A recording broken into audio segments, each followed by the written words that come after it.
welcome to the class. Today we are going to discuss about electroporation method. ठीक है, electroporation method क्या है? Electroporation में क्या होता है, जो उस टेक्निक में या तो कोई जो नॉर्मल जो जेनेटिक मटेरियल होता है, ठीक है, उसका जो सेल, ठीक है, वो सेल को ही लेते हैं, उसमें जो जेनेटिक मटेरियल पड़ा है, तो जेनेटिक मटेरियल को कोई दूसरे फॉरेन डीएनए में से ऐड करते हैं. ठीक है, जो फॉरेन डीएनए है जो इस सेल से के साथ ऐड करते हैं, और उस टेक्निक में ये जो फॉरेन डीएनए ऐड होता है तो उसे हम इस मेथड को हम इलेक्ट्रोपोरेशन मेथड कहते हैं. और जो सेल है, जो प्योर जो मेन सेल था उसके साथ जो फॉरेन डीएनए जुड़ा, ठीक है, जो उसके साथ जो नया डीएनए है वो जुड़ा, तो क्या होगा, जो पुराना डीएनए का जो कैरेक्टर है वो चेंज हो जाएगा, और जो नया जो न्यू जनरेशन मिलेगी, ठीक है, जो नया जो ऑर्गेनिज्म मिलेगा वो पहले कैरेक्टर से काफी डिफरेंट होगा. ठीक है, तो ये जो डिफरेंट जो कैरेक्टर मिला, जो डिफरेंट ऑर्गेनिज्म मिले, उसे हम ट्रांसजेनिक प्लांट, एनिमल्स या व्हाटएवर आप जो भी कह सकते हो. ठीक है, प्लांट हो तो ये प्लांट, ऑर्गेनिक बैक्टीरियल हो तो बैक्टीरियल, यानी एनिमल हो तो एनिमल. ठीक है, तो अभी एक जो नई जनरेशन ग्रोथ होती है वो ट्रांसजेनिक जनरेशन कहते हैं. तो इस टेक्निक के बारे में हम देखते हैं. Transgenic organism are organisms whose genetic material has been altered to create organism with new character. हमने कहा ऐसे कि जो मेन जनरेशन, जो मेन कैरेक्टर होते हैं, ठीक है, उस कैरेक्टर के साथ कोई जो नया फॉरेन डीएनए ऐड होता है तो उसके सारे कैरेक्टर होते हैं वो चेंज हो जाते हैं. ठीक है, और जो नए कैरेक्टर उसमें दिखाई देते हैं उसे हम ट्रांसजेनिक ऑर्गेनिज्म कहते हैं. ठीक है, they are identified as a class of transgenetically modification organism. उसे हम जीएमओ यानी कि जेनेटिकली मॉडिफिकेशन ऑर्गेनिज्म. ठीक है, वो जेनेटिकली मॉडिफिकेशन ऑर्गेनिज्म क्या होता है, जो मेन ऑर्गेनिज्म है उसके जो कैरेक्टर चेंजेस हुआ है तो उसे जीएमओ कहते हैं, क्योंकि उसके जो कैरेक्टर है वो मॉडिफाइड हुए हैं. ठीक है, वो बिल्कुल चेंज हो गए हैं. तो फॉर एग्जांपल हम उस एनिमल्स, बैक्टीरिया, प्लांट से लेते हैं. एनिमल्स में आपने देखा होगा कोई काऊ है, ठीक है, तो काऊ का जो रेड कलर की काऊ हो, ठीक है, उसके जो कैरेक्टर्स है हम उसे इलेक्ट्रोपोरेशन जो प्रोसेस करते हैं, ठीक है, और दूसरे जो काऊ है उसके जो कैरेक्टर हम उसमें डाल के इलेक्ट्रोपोरेशन मेथड करते हैं. जो नई जनरेशन ग्रो होगी, ठीक है, जो नई काऊ है उसकी जो नई जनरेशन होगी तो उसके जो कलर है या तो ब्लैक व्हाइट होगी, ठीक है, उसके जो कलर चेंजेस हो जाएगी. ठीक है, तो ऐसे एनिमल्स कई सारे होते हैं जो हम उसे जीएमओ यानी कि जेनेटिकली मॉडिफिकेशन ऑर्गेनिज्म कहते हैं. अब प्लांट की बात करें तो प्लांट में आपने मकई के जो भुट्टे खाते होंगे, ठीक है, वो जनरली व्हाइट कलर के होते हैं या तो येलो कलर के होते हैं. लेकिन कई ऐसे जो जीएमओ मतलब कि जो जेनेटिकली मॉडिफिकेशन वाले जो प्लांट होते हैं उसमें क्या होते हैं, वो जो मकई के जो भुट्टे होते हैं वो मल्टी कलर में पाए जाते हैं. ठीक है, तो जो मल्टी कलर में आए हैं वो ट्रांसजेनिक प्लांट कहते हैं. ठीक है, तो अब इस इलेक्ट्रोपोरेशन मेथड में होता क्या है, तो फॉर एग्जांपल हम प्लांट सेल की बात करें तो क्या होता है, इस ट्यूब में हम प्लांट सेल के जो सस्पेंशन है उसे हम यहां से यहां तक उसे रखते हैं. ठीक है, इतना सस्पेंशन हम लेते हैं प्लांट सेल का. और ये जो सस्पेंशन दिया और जो ये बाकी के जो पार्ट है हम यहाँ सॉल्यूशन लेते हैं. वो सॉल्यूशन क्या करेगा, वो सॉल्यूशन का काम है जो कैथोड यानी कि जो एनोड है, ठीक है, वो इलेक्ट्रोड का काम करेगा. ठीक है, अब ये जो ट्यूब है उसका जो ये जो बाहर है वो बाहर क्या है, वो और एक ट्यूब होगी. ठीक है, इस ट्यूब को हम कवेट कहेंगे. कवेट में रख के हम उस सॉल्यूशन को इस ट्यूब में रखेंगे और बाहर से हम ये उसे सॉल्यूशन भर देंगे और फिर उसे हम लिड रख देंगे. ठीक है, तो क्या होगा, इस सॉल्यूशन कवर अप हो जाएगा. और फिर क्या होगा, यहाँ पर दो ऐसे इलेक्ट्रोड्स है. ठीक है, अब ये जो इलेक्ट्रोड्स है वो क्या करेगा, कंट्रोल करेगा। और फिर ये जो है पावर सप्लाई करेगा, ठीक है। अब यहाँ से ये पल्स पावर सप्लाई है, ठीक है, जो सेल की साइज पर डिपेंड करता है, यानी कि जो सेल्स की साइज बड़ी हो, ठीक है, तो 10,000 से लेकर 100,000 वोल्ट सेंटीमीटर होता है। तो ये पावर सप्लाई यहाँ से आता है, ठीक है। अब ये एनोड और कैथोड का काम करेगा, ठीक है, यानी कि प्लस और माइनस, ठीक है। अब ये जो कैथोड एनोड का काम करेगा, यानी कि ये जो पावर सप्लाई है इस सॉल्यूशन तक पहुंचेगी, तो जो माइनस चार्ज, जो माइनस चार्ज होगा 0.5 से 1 वोल्टेज तक हम उसे चार्ज करेंगे। तो ये चार्ज होगा है, तो इसकी वजह से क्या होता है, तो क्या होता है, ये हमारा जो डीएनए है, हम लीनियर तरीके से आपको समझाएं, ये जो डीएनए स्ट्रैंड है, जेनेटिक मटेरियल, सेल के अंदर जो मेम्ब्रेन होता है, ठीक है, प्लाज्मा मेम्ब्रेन होता है, ठीक है, जो मेम्ब्रेन के जो न्यूक्लियस होता है, ठीक है, उसके अंदर जो मेम्ब्रेन होता है क्रोमोसोम, उसके अंदर ये जो डीएनए होता है। तो ये डीएनए के अंदर क्या होता है, यहाँ के जो ऐसे हाइड्रोफोबिक लेयर्स होते हैं, ठीक है,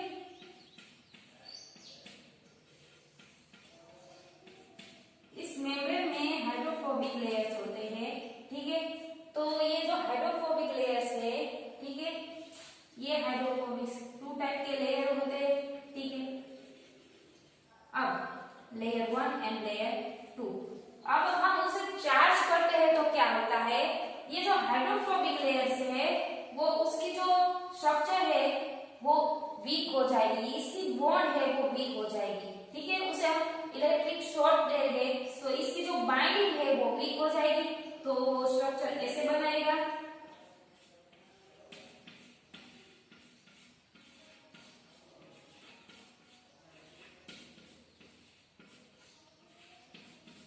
इसके बीच में ये बाइंडिंग है, ठीक है, तो उसके जो हम इलेक्ट्रिक शॉक देंगे तो क्या होगा, उसके जो वोल्टेज होगा वो मॉलिक्यूल्स को रिचार्ज करेगा, ठीक है, तो उसके स्ट्रक्चर है उसका स्ट्रक्चर चेंज हो जाएगा, यानी कि हाइड्रोफोबिक लेयर है वो वीक हो जाएगा। तो ऐसे कुछ स्ट्रक्चर बनाएगा, ठीक है, तो पल्स नजर आएंगे, पोर्स हो जाएगा, ठीक है। तो ये पोर्स बना है, इसके बीच में ये जो पोर्स बने हैं ऐसे, तो ये उसका बीच का स्ट्रक्चर है। अगर हम सेल की बात करें तो ऐसे पोर्स बन जाएगा, ठीक है, उसके बीच में थोड़ी थोड़ी सी स्पेस होगी, तो ये पोर्स बन जाएगा। तो जो फॉरेन डीएनए है उसको एंटर होने में आसानी होगी, तो वो इजीली एंटर हो जाएगा इस सेल में, ठीक है। हमारा काम ही ऐसा है कि जो फॉरेन डीएनए है उसको जो सेल मेम्ब्रेन है उसमें एंटर करवाना है, ठीक है। अगर उसकी सेल मेम्ब्रेन के जो बाइंडिंग होगा, ठीक है, वो स्ट्रॉन्गली होगा, तो जो बाहर से आया हुआ जो फॉरेन डीएनए हो वो इजीली एंटर नहीं होगा। लेकिन हम उसे इलेक्ट्रिक शॉक देंगे, यानी कि जो इलेक्ट्रोपोरेशन की जो मेथड करेंगे, ठीक है, तो जो सेल मेम्ब्रेन है, ठीक है, उसके बीच में ये जो हाइड्रोफोबिक लेयर है वो वीक हो जाएगा, यानी कि जो यहाँ पोर्स बनेंगे, ठीक है, तो ऐसे पोर्स बनेंगे तो उसके बीच में थोड़ी थोड़ी सी स्पेस बन जाएगी। ये पोर्स क्या होता है, माइक्रोसेकंड के लिए पोर्स बनता है, वो टेम्पररी पोर्स बनता है, लेकिन परमानेंट नहीं बनता, वो टेम्पररी, यानी कि थोड़े टाइम तक ही पोर बनेगा। तो क्या करेगा, उस टाइम में ये जो फॉरेन डीएनए है वो जल्दी से एंटर हो जाएगा सेल मेम्ब्रेन में। और सेल मेम्ब्रेन में आप जानते हैं कि सेल मेम्ब्रेन में न्यूक्लियस होता है, ठीक है, और न्यूक्लियस में जो क्रोमोसोम होता है उस पर ये डीएनए होता है। तो ये जो न्यूक्लियस में जो डीएनए है, ठीक है, उसके साथ ये जो फॉरेन डीएनए है वो जुड़ जाएगा, तो ये जो न्यू जनरेशन हमें मिलेगी, ठीक है, कुछ ऐसी मिलेगी। ये जो डीएनए है वो हमारा ये न्यूक्लियस है, ठीक है, तो ये न्यूक्लियस के साथ ये जुड़ गए, ठीक है, इस डीएनए ऑलरेडी इसके पास है, तो ये इससे दो डीएनए कंबाइन होकर जो न्यू जनरेशन होगी वो ट्रांसजेनिक जनरेशन होगी, ठीक है, ये बात क्लियर हो गई। अब इस मेथड में देखते हैं कि ट्रांसजेनिक जनरेशन बनती है तो किस तरह बनती है। अब इस मेथड के बारे में देखते हैं, तो इस मेथड में एक्चुअली क्या होता है, तो फॉर एग्जाम्पल हम प्लांट सेल की बात करें तो प्लांट सेल लेते हैं, ठीक है। तो ये जो प्लांट सेल के यहाँ जो सेल वॉल होते हैं, ठीक है, उसमें जो प्लाज्मा मेम्ब्रेन होते हैं, प्लाज्मा मेम्ब्रेन के अंदर ये जो क्रोमोसोम होते हैं, उसमें जो जेनेटिक मटेरियल होता है, डीएनए होता है, ठीक है। ये जो प्लांट सेल लिया, और ये जो प्लांट सेल में अब इस प्रोसेस में आगे बढ़ते हैं तो इस प्रोसेस में क्या होता है, ये जो सेल वॉल है, प्लांट सेल की जो सेल वॉल है, इसे हम रिमूव कर देते हैं क्योंकि हमें यहाँ जो प्लाज्मा मेम्ब्रेन है वो ही चाहिए, ठीक है। प्लाज्मा मेम्ब्रेन के साथ हम इलेक्ट्रोड्स देंगे तो उसके थ्रू जो फॉरेन डीएनए है वो एंटर हो जाएगा। अगर उसमें सेल वॉल होगी तो ये जो फॉरेन डीएनए है वो इजीली एंटर नहीं कर पाएगा, ठीक है। तो ये सेल वॉल है उसे हम रिमूव कर देंगे, ठीक है। तो हमारे पास ये प्लाज्मा मेम्ब्रेन आ गया, ठीक है। और ये जो प्लांट सेल की बात हो रही है तो प्लांट सेल का जो सारा पार्ट हम यूज नहीं करेंगे क्योंकि हमें प्रोटोप्लास्ट चाहिए, ठीक है। ये जो प्रोटोप्लास्ट है उसमें जो मेम्ब्रेन होता है, ठीक है, वो जो उसमें चेंजेस आता है। तो अगर हम हमारी बात करें, ठीक है, ह्यूमन एनिमल्स की, तो क्या होगा, हम ऐसे जो क्रोमोसोम है, ठीक है, वो लेंगे क्योंकि क्रोमोसोम के अंदर होता है जो डीएनए जेनेटिक मटेरियल होता है। लेकिन यहाँ प्लांट सेल की बात हो रही है तो हम यहाँ प्रोटोप्लास्ट लेंगे, ठीक है। अब ये प्रोटोप्लास्ट लिया है तो उसमें प्रोटोप्लास्ट के साथ हम फॉरेन डीएनए को ऐड करेंगे, ठीक है। प्रोटोप्लास्ट के साथ हमने यहाँ फॉरेन डीएनए ऐड किया है, ठीक है। तो ये दोनों मिक्स हो गया, ठीक है। ये जो सेल का जो सस्पेंशन बना था, हमने आगे जो इलेक्ट्रोपोरेशन की जो मेथड देखी, ठीक है, उसमें जो सस्पेंशन था, ठीक है, उसमें क्या था, सेल का जो सस्पेंशन था, ठीक है, उसके साथ हमने फॉरेन डीएनए का जो फॉरेन डीएनए है इस सस्पेंशन के साथ ऐड कर दिया। अब उसको ऐड करने के बाद हम इलेक्ट्रिक शॉक देंगे, ठीक है। हमने देखा जो 4.5 से 1 जो वोल्टेज है, ठीक है, स्लैश सेंटीमीटर, यानी कि जो सेल पर डिपेंड करता है, ठीक है, जो सेल की साइज पर डिपेंड करता है। अगर उसकी जो सेल की साइज बड़ी होगी तो हम जो वोल्टेज है वो ज्यादा कर देंगे, ठीक है। तो ऐसे हम इलेक्ट्रिक शॉक देंगे। तो इलेक्ट्रिक शॉक देते हैं तो क्या होता है, ये जो प्रोटोप्लास्ट है, ठीक है, उसका जो मेम्ब्रेन होता है प्लाज्मा मेम्ब्रेन, ठीक है, तो इलेक्ट्रिक शॉक देने के बाद उसके जो प्लाज्मा मेम्ब्रेन होता है, यानी कि जो उस मेम्ब्रेन में हाइड्रोफोबिक लेयर होता है वो वीक बन जाता है, यानी कि उसमें पोर्स बनेंगे, ठीक है। तो ऐसे पोर्स बनेंगे वो टेम्परेरी होंगे, यानी कि कुछ सेकंड तक ये पोर्स बनेंगे, ठीक है। तो उसी टाइम पर ये जो फॉरेन डीएनए है वो प्लाज्मा मेम्ब्रेन में एंटर कर जाएगा, ठीक है। अगर जो सेल मेम्ब्रेन ये जो प्लाज्मा मेम्ब्रेन है, ठीक है, सेल की जो प्लाज्मा मेम्ब्रेन है वो उसके प्लाज्मा मेम्ब्रेन की जो बाइंडिंग है वो स्ट्रांगली होगी तो फॉरेन डीएनए एंटर नहीं कर पाएगा। लेकिन हम इसे इलेक्ट्रिक शॉक दे रहे हैं तो इसमें पोर्स बनेंगे, पोर्स बने, जैसे ही पोर्स बनेंगे वो फॉरेन डीएनए मेम्ब्रेन में एंटर कर जाएगा, ठीक है। अब ये मेम्ब्रेन में एंटर कर गया तो कुछ सेकंड टेम्पररी ये प्रोसेस है वो होगी और फिर क्या होगा, जो मेन पोजीशन है वो आ जाएगा, उसके बीच में ये जो हाइड्रोफोबिक लेयर है वो फिर से स्ट्रॉन्ग हो जाएगी। तो क्या हुआ, उसका काम ही था कि उसमें एंटर करना, ठीक है, तो वो ऑलरेडी एंटर कर चुका है। तो उसने ये जो प्लाज्मा मेम्ब्रेन में ये जो फॉरेन डीएनए है वो एंटर कर गया, ठीक है। यहाँ पर उसका जो खुद का जो न्यूक्लियस होता है, ठीक है, ये जो न्यूक्लियस में क्रोमोसोम होता है और क्रोमोसोम में डीएनए होता है, ठीक है। तो ये जो न्यूक्लियस के साथ वो जुड़ता है, यानी कि जो मिक्सअप होता है, तो क्या होगा, ये जो न्यूक्लियस में एंटर कर जाएगा, ठीक है। तो ये न्यूक्लियस में एंटर कर गया और न्यूक्लियस में ऑलरेडी डीएनए था, तो ये डीएनए के साथ ये जो फॉरेन डीएनए जुड़ जाएगा तो जो न्यू जनरेशन होगी, ठीक है, वो कैसे बनेगी, ट्रांसजेनिक जनरेशन बनेगी, ठीक है। ये जो प्लाज्मा मेम्ब्रेन था, ठीक है, तो उसमें एंटर कर गया। तो अब क्या हुआ, अब ये सेल ऑलरेडी है 1 जनरेशन में, ठीक है, ये 1 जनरेशन। अब नेक्स्ट जनरेशन उसकी होगी, ठीक है। तो नेक्स्ट जनरेशन में क्या होगा, उसके बॉडी में ये हमने मिक्सअप कर दिया है फॉरेन डीएनए। अब उस जो नई जनरेशन होगी, ठीक है, तो नई जनरेशन में तो क्या होगा, ऑलरेडी उसमें सेल वॉल होगा, प्लाज्मा मेम्ब्रेन होगा, तो क्या होगा, उसमें जो plant cell with integrate foreign DNA, ठीक है, ये प्लांट के साथ ये जो फॉरेन डीएनए है वो जुड़ गया। अब ये जो न्यू जनरेशन मिली है इलेक्ट्रोपोरेशन कहते हैं। ठीक है, तो ये बात थी इलेक्ट्रोपोरेशन की। ठीक है, तो इस मेथड में जो हम नई जनरेशन ग्रो अप करते हैं वो ट्रांसजेनिक जनरेशन बनती है। तो इस प्रोसेस में कोई कई सारे एडवांस है और डिसएडवांटेज है। ठीक है, तो उसके बारे में हम देखते हैं। ये जो मकई के भुट्टे उसके कैरेक्टर चेंज हो गए हैं और ये जो काव है उसके भी जो कैरेक्टर है वो चेंज हो गए हैं। तो ऐसे एनिमल के जो जेनेटिकली मॉडिफाई चेंज हो गए उसे हम जीएमओ कहते हैं। सो इस इलेक्ट्रोपोरेशन जो मेथड है उसमें कई सारे एडवांटेजेस है और डिसएडवांटेजेस है। तो उसके बारे में हम देखते हैं कि एडवांटेजेस है तो इस मेथड में हम जो उसके जो फायदे हैं, ठीक है, वो क्या है। So it is highly versatile and effective for nearly all cell types and species। कि ये जो versatile है and effective है तो क्या होगा, हम जो सारे सेल टाइप्स है, ठीक है, जो सेल के जो कोई भी एनिमल प्लांट, ठीक है, वो सारे सेल टाइप और स्पीसीज पे हम इस मेथड को कर सकते हैं। जो नेक्स्ट है, it is highly efficient method as a majority of cell taking the target DNA molecules. अब क्या है, इस ये जो मेथड है वो इफिशिएंटली है। ठीक है, तो क्या होगा, जो हमें डीएनए मॉलिक्यूल्स है, हमारा जो टारगेट है डीएनए मॉलिक्यूल्स, ठीक है, उसमें जो फॉरेन डीएनए ऐड करना है तो क्या होगा, इस सेल से हम मेजॉरिटी, ठीक है, कई ज्यादा मात्रा में इस सेल को हम ले सकते हैं।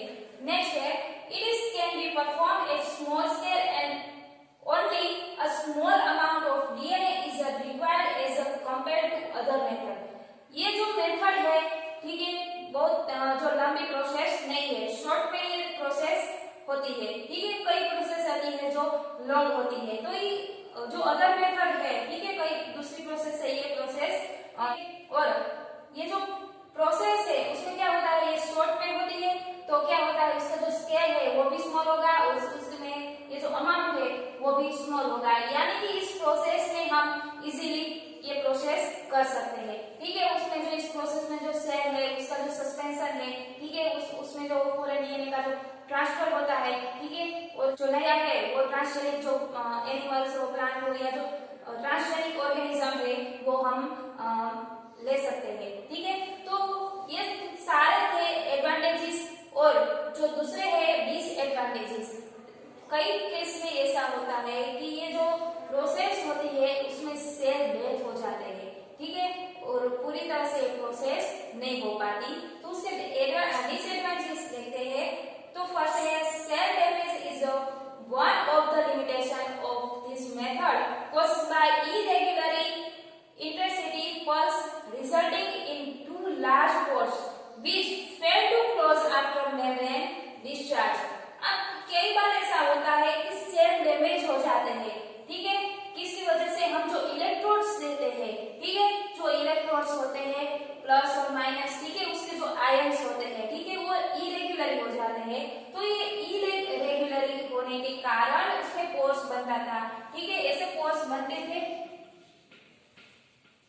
कुछ सेकंड तक ये पोर्स बनते थे। लेकिन कई बार इस मेथड में ऐसा होता है तो ये पोर्स होते हैं टू लार्ज, यानी कि बहुत सारे लंबे पोर्स बन जाते हैं। ठीक है, तो उसकी वजह से क्या होता है, ये पोर्स बहुत लार्ज हो जाते हैं तो फिर से ये पोर्स क्लोज नहीं हो पाते। अगर ये पोर्स क्लोज नहीं हो पाता तो ये जो सेल है वो पूरी तरह से डैमेज या तो डेथ हो जाता है। ठीक है, नेक्स्ट है, another limitation is the non-specific transport which may result in an ion imbalance causing improper cell function and cell death। ठीक है, तो उसमें क्या होता है, ये जो आयन है, हमने कहा ना कि जो प्लस और माइनस होते हैं, ठीक है, आयंस वो इम्बेलेंस हो जाते हैं। तो इम्बेलेंस हो जाते हैं तो ये सेल है पूरी तरह से फंक्शन नहीं कर पाता। अगर पूरी तरह से एक पोर्स बना, ठीक है, हमने जो फर्स्ट पॉइंट में देखा कि ये जो सेल है, ठीक है, पल्स देने के इस कारण क्या होगा, ये जो पोर्स है बहुत लार्ज हो जाते हैं और क्लोज होने नहीं पाते। ठीक है, फिर से ये क्लोज नहीं हो जाते। तो ये क्लोज ना होने के कारण ये जो सेल है डेड हो जाते हैं। अब ये जो आयन इम्बेलेंस होता है, ठीक है, इलेक्ट्रॉन्स आयन है वो इम्बेलेंस हो गया तो क्या होगा, इम्बेलेंस होने के कारण ये जो सेल होता है वो प्रॉपर नहीं हो, उसका जो फंक्शन है वो प्रॉपर नहीं कर पाता। अगर ये जो इलेक्ट्रोड्स आयन है, ठीक है, वो इरेगुलरी है तो क्या होगा, कई इरेगुलरी है तो क्या होगा, कई सारे जो ज्यादा मात्रा में वोल्टेज देगा या तो कई कम मात्रा में वोल्टेज देगा, तो ये जो सेल है वो प्रॉपर वर्क नहीं कर पाएगा। अगर प्रॉपर वर्क नहीं कर पाएगा तो ये सेल डेथ हो जाएगी, यानी कि डैमेज हो जाएगा। ठीक है, तो इलेक्ट्रोपोरेशन के जो एडवांटेजेस है और डिसएडवांटेजेस है। ठीक है, तो आज हमने इस इलेक्ट्रोपोरेशन मेथड के बारे में देखा। सो गाइस, इस लेक्चर में बस इतना ही। नेक्स्ट लेक्चर में हम ट्रांसडक्शन के बारे में डिस्कस करेंगे। So guys, thank you so much and keep reading.